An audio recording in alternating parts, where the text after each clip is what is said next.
welcome to my YouTube channel, and today we're going to unbox the Gigaware K28 Blue Switch mechanical keyboard from Lazada. So, ngayon,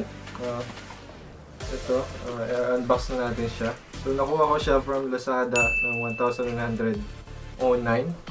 So, medyo matagal yung shipping nito. Medyo mga 10 days siguro. So, sobrang tagal, pero tingnan natin kung worth it talaga. Ayan, unbox na natin siya.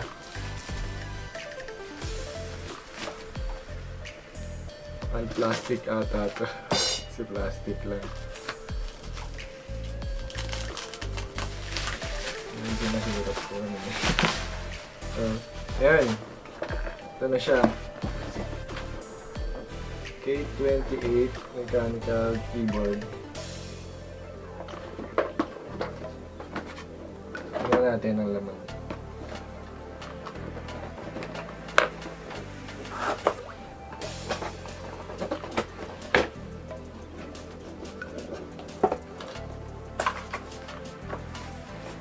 So, ayan ang laman niya. Medyo okay na rin sa price niya. Ang laman ng box ay yung ating keyboard. Medyo glossy siya. Tapos ang ating keycap remover.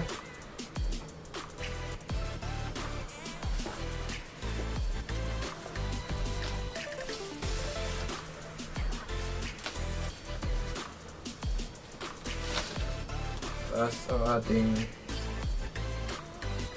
ibang tawag dito. Parang rest, palm rest na dagdag sa keyboard. So, at ang manual na hindi naman natin binabasa palagi. So, ngayon, natin yung keyboard. So, ayun, nakikita nyo, medyo glossy siya. Medyo mabigat na onte. Okay na rin sa price niya. Kung titignan nyo ang mga ibang mechanical keyboard sa YouTube or sa mga ibang store, sobrang mga mahal niya. Pero ito yung nakita kong affordable talaga from Lazada. So sabi nga dito blue switch siya. So medyo maingay siya kasi blue switch. So parang siyang copy ng Cherry MX Red. Pero okay na rin sa price niya. So ayun, medyo glossy ang finish niya. So medyo nakakakuha siya ng fingerprint. So medyo okay na rin sa price niya. Tsaka ang kanyang cord is braided. So okay na rin. So maganda ang braided. So hindi siya masyadong madaling masira kapag ano. So ngayon, itong palm rest, plastic lang siya.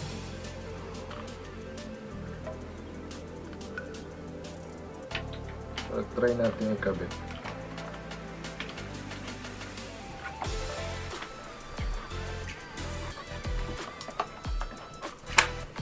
Ayan, ikabit na natin siya. So, ganito ang itsura niya pag nakakabit na yung palm rest niya. So, nakakatulong yung palm rest para hindi tayo medyo nangawit pag nag-gaming tayo. Ganda na yun siya. So, sa likod, meron siyang stand. Tataas lang natin yan. Pag gusto natin medyo naka-level yung pag nag-gaming tayo.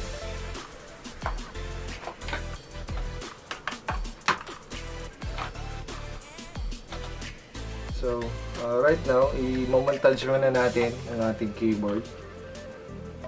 At saka anong mga review niya pag nag-gaming tayo.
ngayon, test naman natin ang mga iba-ibang type ng effects niya itong keyboard na Gigaware.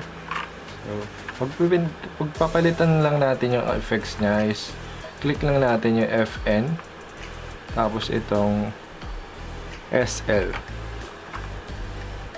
FN. So, ayan yung unang effect niya. Pass light. So, next ay yung gaming mode.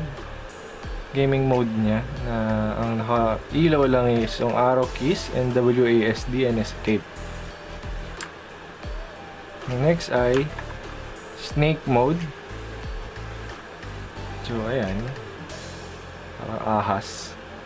Parang si Bess. Ayan, ilaw lang siya na ganyan. Isa na kompleto. So, ang next naman ay parang static mode. Ganyan lang. So, next ay wala na. Pero kung gusto nating ang default mode ay ganito lang. Ayan, ilaw lang siya, ganyan. Gusto mo nang may effect, FN lang ulit. Ganyan. And breathing mode. Ganyan. Gusto natin pabilisin yung effect. FN, tas arrow, left and right. Gusto natin pabilisin yung effect niya. Ayan, medyo mabilis na. Palitan natin yung effect. Ayan, pabilisin natin. Ayan. FN, right key. Gusto natin pabagalin, FN, left key. Ayan, hindi bumagal na siya. Diba? So, ayan. Kung mapapansin nga natin, ayan, pag bumibilis na siya. Default natin.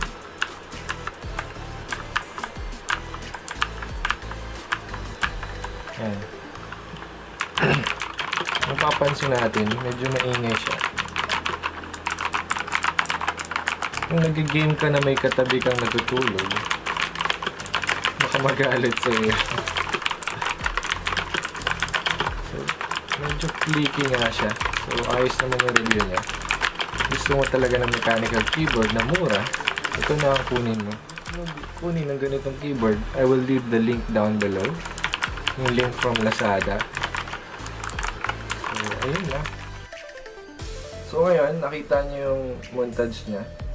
So, medyo okay na rin siya sa price niya. Tsaka sa build ng quality niya. So, kung i-compare natin talaga sa ibang mga mechanical keyboard, medyo pricey yung iba. Pero ito yung nakita ko talaga na mura from Lazada. So, may re-recommend ko siya sa mga low budget na gustong mag-mechanical keyboard. So, yun, maganda naman. Medyo clicky siya. Buti pa sila click. Kami hindi. So ayun. Ngayon naman, ito-test natin yung pang-remove ng ating keycaps. Ang gagawin lang natin para ma-remove siya, lagay lang natin itong keycap remover. Kung nag-click na siya, pwede na siya hatakin. So, madali lang naman tanggalin. So, ayan, kung nakikita nyo, blue switch siya. So, ayan yung nagpapatunog ko.